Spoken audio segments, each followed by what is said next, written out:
Sir ஒருத்தருடைய வாட்ஸ்அப்பினுடைய செயல்பாடை வைத்து அவங்க எப்படிப்பட்டவங்க அப்படிங்கிறத நம்ம தெரிஞ்சுக்க முடியுமா? அவங்க இப்போ எந்த மனநிலைமையில் இருக்கிறாங்க அப்படிங்கிறத தெரிஞ்சுக்க முடியுமா அப்படின்னா கண்டிப்பாக முடியும். ஏன்னா பல நேரங்களில் நம்ம ட்ரை பண்ணி கூட பார்த்துருப்போம். நம்ம பல நேரங்களில் வாட்ஸ்அப் ஸ்டேட்டஸ் பார்த்து இவர் இதைத்தான் நினைக்கிறார் அப்படின்னு நினச்சிருப்போம்.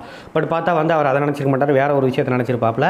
ஸோ அது பயங்கரமாக இடிக்க ஆரம்பிச்சிடும். அது எப்படி உண்மையிலேயே உளவியல் ரீதியாக சைக்கலாஜிக்கல் ஓரியன்டாக நாம் அந்த ஒரு உண்மையை கண்டறிய முடியுமா அப்படின்னா கண்டிப்பாக முடியும். உளவியல் என்ற இந்த சைக்காலஜி அப்படிங்கிற சொல்கிறது அப்படித்தான். ஒவ்வொரு விதமான நம்மளுடைய வாயிலேருந்து வரக்கூடிய வார்த்தைகளாக இருந்தாலும் சரி, அதே மாதிரி நம்மளுடைய செயல்பாடுகளாக இருந்தாலும் சரி, ஈவன் நம்மளுடைய பாடி லாங்குவேஜாக இருந்தாலும் சரி, எல்லா விதமான விஷயங்களையுமே ஒரு போஸ்டர், அதாவது ஒரு செய்கை அப்படிங்கிறது ஒளிஞ்சிருக்கு. அந்த செய்கைக்கான பின்னாடி இருக்கக்கூடிய அர்த்தம் என்ன அப்படிங்கிறத சொல்லித்தரது தான் சைக்காலஜி. ஸோ இந்த மாதிரியான விஷயங்கள் நீங்கள் தெரிந்து கொள்வதன் மூலமாக கண்டிப்பாக ஒருவர் எந்த மனநிலைமையில் இருக்கிறாரு அப்படிங்கிறத தெரிஞ்சுக்கலாம்.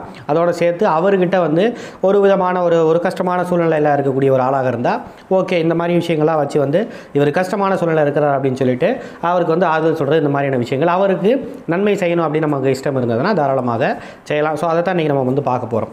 ஸோ ஃபஸ்ட் நம்ம எடுத்துக்கிறது அப்படிங்கிறது வாட்ஸ்அப் டிபி. இந்த விஷயத்தில் நம்ம பேசுவோம். ஒருவர் கிட்டத்தட்ட 3-4 மாதம் ஆகிடுச்சு, இல்லை கிட்டத்தட்ட 1 வருஷம் கூட ஆகிடுச்சு, டிபியே சேஞ்ச் பண்ணலை. டிபி அப்படிங்கிறத சேஞ்சே பண்ணலை. ஒரு வருஷமாக அவரே டிபி வச்சுருக்கிறார் அப்படின்னு சொன்னால் அவருடைய வாழ்க்கையில் அவருடைய மனசு, அவருடைய சப்கான்ஷியஸ் மைண்ட் என்ன நினைக்குதுன்னா அவருடைய வாழ்க்கையில் எந்த விதமான மாற்றமும் ஏற்படவில்லை என்று அவங்களுடைய சப்கான்ஷியஸ் மைண்ட் அப்படிங்கிறது நினைக்கிது. ஒருவேளை அவர் நினைப்பது அப்படிங்கிறது உண்மையாக இருக்கிற பட்சத்தில் உண்மையிலேயே அவருடைய வாழ்க்கையில் எந்த விதமான ஒரு மாற்றமும், அது ரொம்ப ஃபேராக சந்தோஷப்படுத்தக்கூடிய அளவில் எந்த விதமான ஒரு மாற்றமும் நடைபெறலை அப்படிங்கிறத நாம் தெரிஞ்சுக்கலாம். இதன் மூலமாக ஒருத்தர் டிபியை மாற்றாமல் இருக்கிறாரு அப்படின்னா அது தெரிஞ்சுக்கலாம். ஒன்று. ரெண்டாவது முக்கியமான ஒரு விஷயம் அப்படிங்கிறத பொறுத்த வரைக்கும் ஒருத்தர் காலையில் ஒரு டிபி, சாயந்தரம் ஒரு டிபி, மதியம் ஒரு டிபி அப்படிங்கிறது மாற்றிக்கிட்டே இருக்கார். பொழுதன்னைக்கு மாற்றுறாரு. நீங்கள் ஃபஸ்ட்டு ஒரு மெசேஜ் ஹாய்னு அனுப்புறீங்க, அதுக்கப்புறம் ஹலோன்னு அனுப்புங்களாட்டி ஒரு டிபியை மாற்றிடுறாரு. அந்த அளவிற்கு ஒரு விதமான விஷயத்தை பொறுத்த வரைக்கும் டிபி மாற்றிக்கொண்டே இருக்கக்கூடிய ஒரு ஆளாக இருக்கிறார்.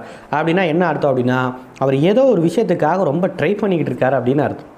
ஃபார் எக்ஸாம்பிள் அவருடைய வாழ்க்கையை பொறுத்த வரைக்கும் ரொம்ப சீக்கிரமாக அவருடைய வாழ்க்கை மாறணும் அப்படின்னு எதிர்பார்க்கக்கூடிய ஒரு ஆளாக, ரொம்ப ஒரு ப்ரெஷராக இருக்கக்கூடிய, அந்த வாழ்க்கை மாறியே ஆகணும் அப்படிங்கிற மாதிரியான ஒரு ப்ரெஷர் அவருடைய மைண்டுக்குள்ளே இருக்குது அப்படிங்கிற விஷயத்தை வச்சு, இந்த விஷயத்தை வச்சு அப்படிங்கிற ஒரு விஷயத்தை நாம் தெரிந்து கொள்ளலாம். மூணாவது முக்கியமான ஒரு விஷயம் அப்படின்னா என்னென்னா, இது வரைக்கும் அவர் டிபியை சேஞ்ச் பண்ணியிருக்க மாட்டார். உங்கள்கிட்ட இருந்து ஒரு ஹாயோ ஹலோ ஹவாரி அப்படிங்கிற மாதிரி ஏதாவது ஒரு மெசேஜ் பர்டிகுலராக உங்கள்கிட்ட இருந்து வரும்பொழுது மட்டுமே அவருடைய டிபி என்பது சேஞ்ச் ஆகுதுன்னு சொன்னால் அவர் உங்களிடமிருந்து ஏதோ ஒரு விஷயத்தை எதிர்பார்க்கிறார்னு அர்த்தம். ரொம்ப பியூராக சொல்ல போனோம் அப்படின்னு சொன்னால் எப்படி அந்த டிபியை மாற்றுறாருங்கிறத வச்சு தெரிஞ்சுக்கலாம். இது வரைக்கும் சோகமாகவே வச்சுக்கிட்டு இருந்தார், அப்படியே ரொம்ப சந்தோஷமாக நீங்கள் ஹாய்ன்னு சொன்ன உடனே அந்த சந்தோஷமாக டிபியை வைக்கிறாருன்னா அப்போ என்ன அர்த்தம்? உங்ககிட்ட பலவிதமான அவருடைய வாழ்க்கையினுடைய யதார்த்தத்தை, அவர் சோகமாக இருக்கிறார் அப்படின்னு சொன்னால் அந்த சோகமாக இருக்கக்கூடிய வாழ்க்கையினுடைய யதார்த்தத்தை அவர் உங்ககிட்ட இருந்து மறைக்க விரும்புகிறார் அப்படின்னு அர்த்தம். அதே போல் அவர் என்ன சொல்கிறது, ரொம்ப சந்தோஷமாக வச்சுருப்பார், திடீர்னு உங்களை பார்த்தோன்னே சோகமாயிட்டார் அப்படின்னா உங்ககிட்ட இருந்து என்ன பண்ணுறாரு, சந்தோஷத்தை எதிர்பார்க்கிறார், உங்கள் மூலமாக ஒரு சந்தோஷத்தை எதிர்பார்க்குறாரு அப்படின்னு அர்த்தம். எப்படி அப்படின்னா அந்த சோகமாக சந்தோஷமாக டிபி வச்சுருக்காரு, நீங்கள் பார்த்த உடனே ஒரு சோகமாக டிபியை மாற்றுறாருன்னு சொன்னால் இப்படிப்பட்ட ஒரு விஷயம் அப்படிங்கிறது நடக்குது அப்படின்னு அர்த்தம். ஓகே, இப்போ டிபி அப்படிங்கிறது முடிஞ்சது. அப்படியே கொஞ்சம் ஸ்லைடாக போய் இந்த வாட்ஸ்அப் ஸ்டேட்டஸ் அப்படிங்கிற ஒரு விஷயத்தை நம்ம போவோம். வாட்ஸ்அப் ஸ்டேட்டஸ் பொறுத்த வரைக்கும் பல பேர் எப்படிப்பட்ட ஒரு விஷயங்களை வச்சுருக்காங்க அப்படின்னா, வாழ்க்கையை வெறுக்கக்கூடிய ஒரு ஆளாக, சொந்த பந்தத்தை வெறுக்கக்கூடிய ஒரு ஆளாக, கிட்டத்தட்ட எந்த சொந்த பந்தமே வேணாம், எனக்கு மனுஷங்களே தேவையில்லடா, ஆளை விடுங்கடா சாமி அப்படின்னு சொல்லிட்டு இருக்கக்கூடிய, அப்படி வெறுக்கக்கூடிய அளவில் சொந்த பந்தங்களை வெறுக்கக்கூடிய அளவில் அல்லது சொந்த பந்தம் இல்லைனாலும் மற்ற ஆட்களை வெறுக்கக்கூடிய அளவில் இருக்கக்கூடிய ஒரு டிபியாக இருந்தால் அதற்கு பின்னாடி என்ன அர்த்தம் அப்படின்னு சொன்னால், அதே சொந்த பந்தங்களால், அதே சுற்றத்தாளால், அதாவது பக்கத்தில் கூடிய வீட்டுக்காரங்க, இவங்க இந்த மாதிரியான ஆட்களால், அல்லது மனுஷனே நம்பக்கூடாதுன்னு டிபி வச்சுருக்காருன்னு சொன்னால் அப்போ மனிதர்களின் மூலமாக அதிகமாக காயப்பட்ட ஒருவராக இருப்பார் அப்படிங்கிறத தெரிஞ்சுக்கணும். அதுக்கு பின்னாடி இருக்கக்கூடிய ஒரு பின்னணி அப்படிங்கிறது அதுதான். அது ரொம்ப முக்கியமான ஒரு விஷயம். சில பேர்த்தோடைய டிபி அப்படிங்கிறது பார்த்தீங்கன்னா தெரியும், ஒன்லி ஒரு ட்ராவல் அப்படிங்கிற ஒரு விஷயத்தை மட்டும்தான் அவங்க டிபியாகவே, இந்த வாட்ஸ்அப் ஸ்டேட்டஸாகவே வச்சுருப்பாங்க. எப்போ பார்த்தாலும் ட்ராவல் எக்ஸ்ப்ளோர் த லைஃப் அப்படின்னு சொல்லிட்டு அதிகமாக ட்ராவல் ஓரியன்டான ஒரு விஷயத்தை வச்சுருக்காங்கன்னா அப்போனா என்ன சார் அர்த்தம்? அவங்க அதிகமாக ட்ராவல் பண்ணுறாங்கன்னு அர்த்தமா? ஜஸ்ட்டு அவங்க ஏதோ ஒரு ட்ராவலுக்கு போன ஒரு ஃபோட்டோ வச்சுருந்தா பரவாயில்ல, அந்த வீடியோஸ்லாம் வச்சுருந்தா பரவாயில்ல, டிக்டாக்லாம் பண்ணியிருக்காங்க ட்ராவல் போய், அப்படின்னா பரவாயில்ல. இவனுக்கு என்ன பண்ணுறாங்க அப்படின்னு சொன்னால் மற்றவங்க ட்ராவல் போன விஷயங்கள், மற்ற அந்த கிரியேட்டிவ் அந்த க்ரியேட்டிவான வீடியோஸ், ட்ராவல் ஓரியன்டான க்ரியேட்டிவான வீடியோஸ் வந்து வச்சுருக்காங்க அப்படின்னா அதற்கு பின்னாடி என்ன அர்த்தம்னா அவர்களுடைய வாழ்க்கையில் பயங்கரமான ஒரு சிக்கல் என்பது இருக்கிறது. அந்த சிக்கல்லேருந்து, அந்த கஷ்டத்துலேருந்து விடுபடணும்னு சொல்லிட்டு அவங்க விரும்புகிறாங்கன்னு அர்த்தம். எப்படா சுதந்திரம் கிடைக்கும், இந்த ஒரு அட் ப்ரெசென்ட்லேருந்து எப்படா நம்ம வந்து எஸ்கேப் ஆகும் அப்படிங்கிற மாதிரியான ஒரு விருப்பத்தை அவர்கள் வந்து வச்சுருக்கிறாங்க அப்படிங்கிறது அர்த்தம். ஒன். சில பேர் இப்படிப்பட்ட ஒரு ஸ்டேட்டஸ் அப்படிங்கிறத வச்சுருப்பாங்க. என்னென்னா அந்த ஒரு ரவுடிசத்தை வந்து என்கரேஜ் பண்ணுற மாதிரி, என்னெல்லாம் தொட்டா என்ன ஆயிரம் தெரியுமா, என் நண்பர்களை தொட்டா என்ன ஆயிரம் தெரியுமா, அப்படியா தெரியுமா, இப்படியா தெரியுமா, நாங்கள்லாம் அப்படிப்பட்டவங்க இப்படிப்பட்டவங்கன்னு சொல்லிட்டு பலவிதமான அந்த மாதிரியான ஒரு ஓரியன்டான ஒரு ஸ்டேட்டஸை வந்து நாங்கள் வந்து உங்களை வெட்டி விடுவோம், நாங்கள் வந்து மற்றவங்களை வந்து அப்படி பண்ணிடுவோம், நாங்கள் வந்து இப்படி பண்ணிடுவோம், நாங்கள் பெயிலில் போவோம், ஜெயிலுக்கு போவோம், பெயிலில் ஒரு இந்த மாதிரியான ஒரு விஷயங்களை வைத்திருக்கிறார்கள் என்றால் அவங்களுக்கு அதிகமான இன்செக்யூர் ஃபீல் அப்படிங்கிறது இருக்குன்னு அர்த்தம். பாதுகாப்பு இல்லாத ஒரு உணர்வு அப்படிங்கிறத பொறுத்த வரைக்கும் அவருடைய மனதுக்குள்ளே இருக்குது. அவர்கள் ஒரு பாதுகாப்பை தேடுகிறான்னு அர்த்தம். அதனால தான் என்ன பண்ணுறாங்க, அவங்கள வந்து ஒரு பெரிய ஆளாக காட்டிக்கிறதுக்காக, அவங்கள ஒரு பெரிய ஆளாக ப்ரொஜெக்ட் பண்ணிக்கிறதுக்காக இந்த மாதிரியான ஒரு விதமான ஸ்டேட்டஸ் அப்படிங்கிற ஒரு விஷயத்தை வைக்கிறாங்க. அதே மாதிரி அது ஓரியன்டான ஒரு டிபி வச்சா எங்களெல்லாம் வெல்வதற்கு யாருமே முடியாது, நாங்கள்லாம் அப்படிப்பட்டவர்கள்னு சொல்லிட்டு அப்படிப்பட்ட ஒரு டிபி வைக்கிறார் என்றால் அவர்களுக்கும் இன்செக்யூரிட்டி ஃபீல் அப்படிங்கிறது அதிகமாக இருக்கும். அதாவது எப்போது வேணாலும் தாக்குதலுக்கு உள்ளாயிருவோமோ, எப்போ வேணாலும் பீன் அட்டாக்ட் ஆயிடுவோமோ அப்படிங்கிற மாதிரியான ஒரு விஷயங்கள் அப்படிங்கிறது அவர்களுடைய மனதிற்குள் அதிகமாக இருக்கிறது என்று அர்த்தம்.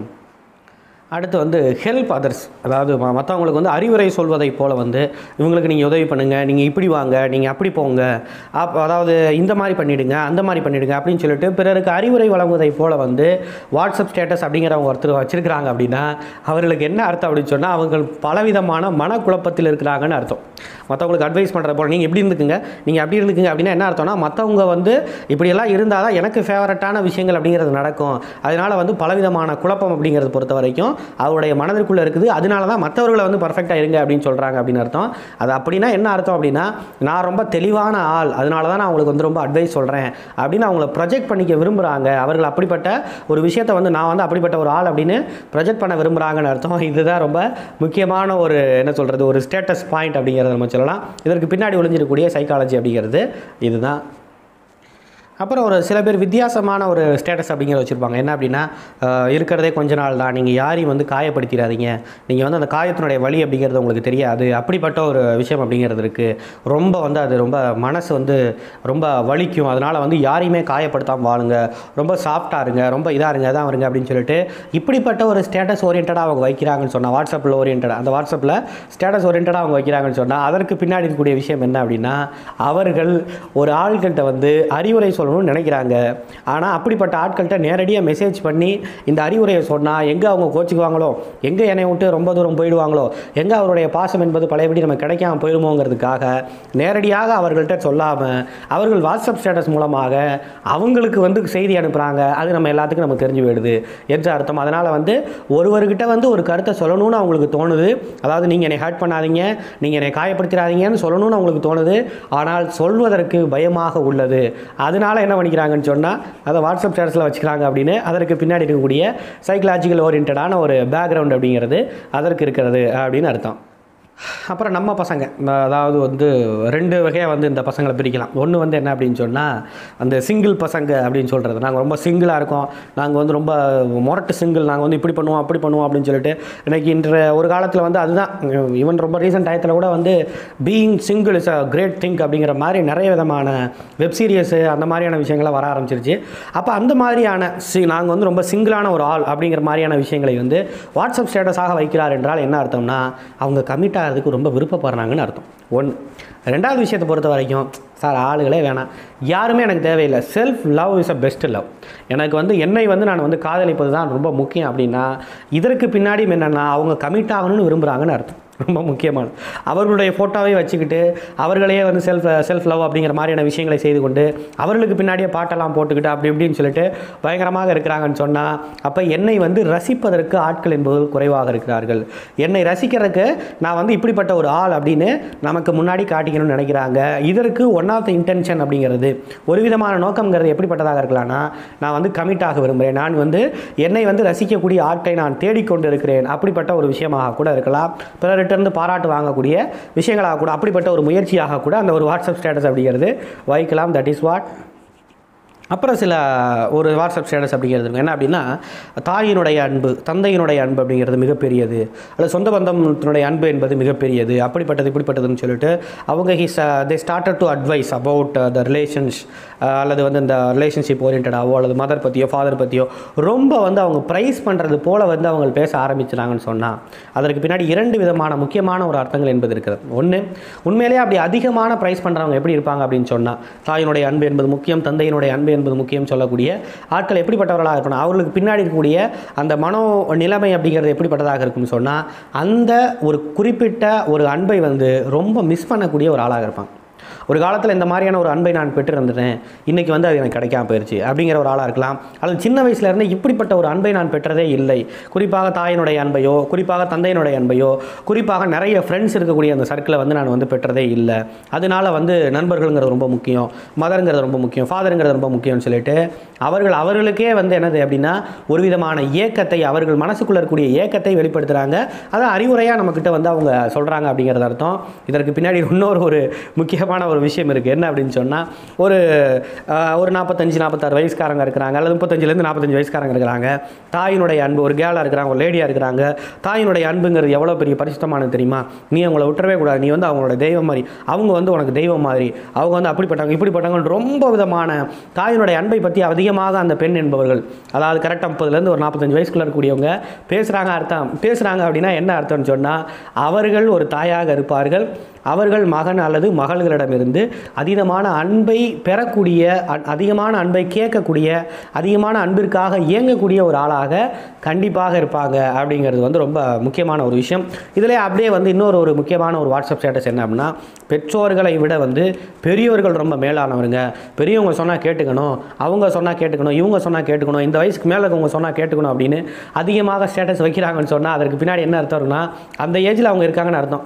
என்னுடைய அறிவுரை யாரும் கேட்க மாட்டேங்கிறீங்க, அதனால் கேட்குறது அப்படிங்கிற ரொம்ப முக்கியம், நீங்கள் கேட்டே ஆகணுங்கிற மாதிரியான ஒரு இன்டைரக்டிவான ஒரு பேசிவ் கம்பல்சிவை வந்து அவங்க என்ன பண்ணுறாங்கன்னா, ஒரு மறைமுகமான ஒரு என்ன சொல்கிறது, ஒரு புஷை வந்து அவங்க வந்து இந்த ஸ்டேட்டஸ் மூலமாக கொடுக்குறார்கள் என்று அர்த்தம். So this is what. So இந்த மாதிரி நிறைய விதமான வாட்ஸ்அப் ஸ்டேட்டஸ் அப்படிங்கிற ஒரு விஷயங்கள் அப்படிங்கிறது இருக்குது.